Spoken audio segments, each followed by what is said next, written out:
We have 12 steps to crack reading part A. Step number 1, identify 4 text headings and write down on a piece of paper.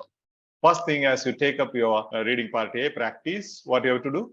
You have to identify the 4 text headings. What are the headings? Then write down on a piece of paper or on your notebook. Understand the relationship and sequence among the 4 text headings. Now, second step, try to understand, is there a sequence here? First one says description. It explains the disease or the condition. Second one speaks about diagnosis. Okay, something about investigation, all those tests and other things. Third one is treatment. Okay, I know. After diagnosis, we have treatment or what we call medication. Then we have management, or here we have prevention. So there is a sequence. Try to understand this particular sequence or relationship. Okay, if you have any doubts, you can definitely mark down the slide name, title, or the slide number. I'll get back to you and explain during Q&A session. Now, third step, skim the 4 texts, highlight the clues. Now you have to skim 4 texts. As I told you, the clues are highlight or circle or underline the title, the section headings.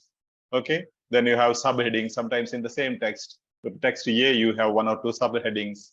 Then you have names of organs, instruments, bacteria, names of some institution, organization, hospital, organs, disease, or whatever, any names, identify them. Then numbers and percentages. Identify and highlight numbers and percentages. Sequential expressions, first, second, third, finally, such expressions. And frequency expressions, no? Very often, rarely, always, all those frequency expressions. Scale, as you know, scale I'll not explain now. If you are beginners, definitely we will have details later. Scale means something like all, almost, a majority, many, few, all those things. You can definitely go into the videos in the YouTube, which explains scale.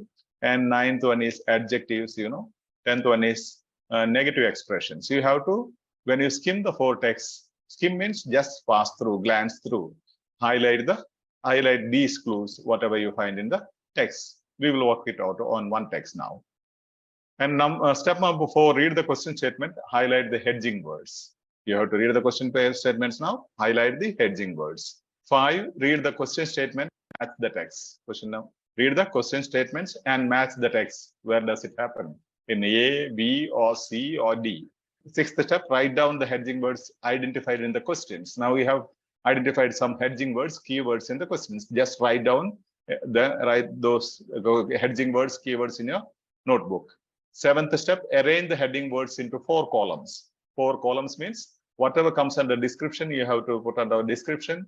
Whatever keywords seem to be under related to diagnosis, you have to write down below diagnosis. And third one, treatment, prevention. So accordingly, you have to make 4 columns. Take your notebook and make 4 columns and write down those things. And 8th step is confirm 1 to 7 answers. Question 1 to 7 answers is match the headings, just confirm them.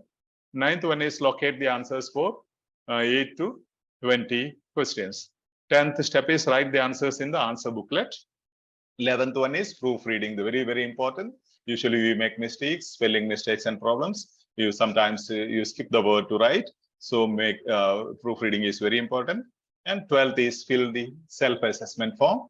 Write how many, look at the keys. Definitely before that you have to look into the keys and find out your score and the time you have taken and fill in the self-assessment form provided by EduSkills.